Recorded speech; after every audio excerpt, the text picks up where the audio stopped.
Fragment de texte par Mathilde Gall.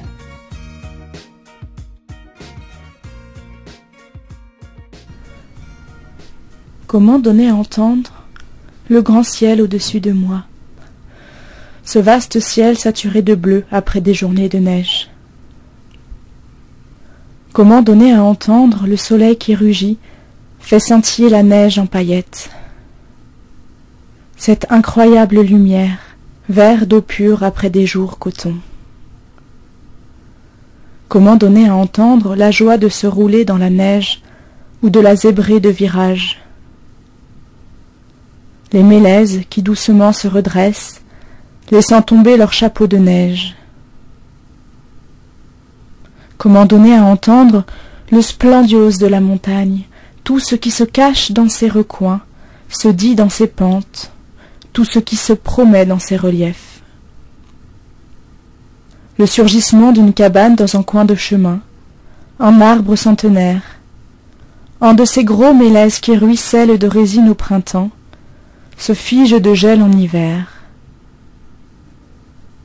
Comment donner à entendre l'enthousiasme incroyable qui m'étreint lorsque je lève les yeux vers les hauteurs, lorsque je vois se dessiner des crêtes si acérées qu'on dirait qu'elles ne tiennent que par émerveillement.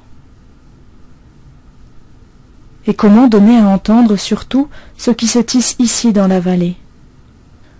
De la MJC où 1000 envies s'agitent au lieu d'accueil pour les exilés, de la filature aux repas préparés avec ceux qui vivent la galère, des cafés associatifs aux radios libres, du voisin que l'on aide à traverser la route ou que l'on mène à l'hôpital. Comment donner à entendre tout ce qui se passe ici, qui tressaute, grandit? Du festival de jazz aux nocturnes de ski de fond, des fêtes endiablées aux longues conversations, et tout ce qui fourmille d'associations, de vouloir vivre ensemble. De tout ce qui, dans cet écrin de nature, veut créer du lien, pour que notre manière de vivre soit aussi belle que les sommets aux alentours. Comment donner à entendre tout cela? La joie, la tristesse, la dureté aussi parfois. Quand certains, certaines pataugent dans la neige à la recherche de personnes traquées. Quand on voit nos associations, la MJC, suspendre leur souffle dans de vastes coupes budgétaires. Quand on entend le maire de Gap lancer des mesures pour fermer des lieux d'accueil, traitant les bénévoles investis dans l'aide aux exilés de personnes pas respectables. Quand on sait les saisonniers, les saisonnières poussés à la précarité, les techniciens et techniciennes de surface traités comme des moins que rien, enchaînant des journées aux horaires éreintants. Quand on entend parler d'un ami blessé et que l'on sait ce que cela veut dire, un peu de solitude, que ça va être dur pour lui, pour elle.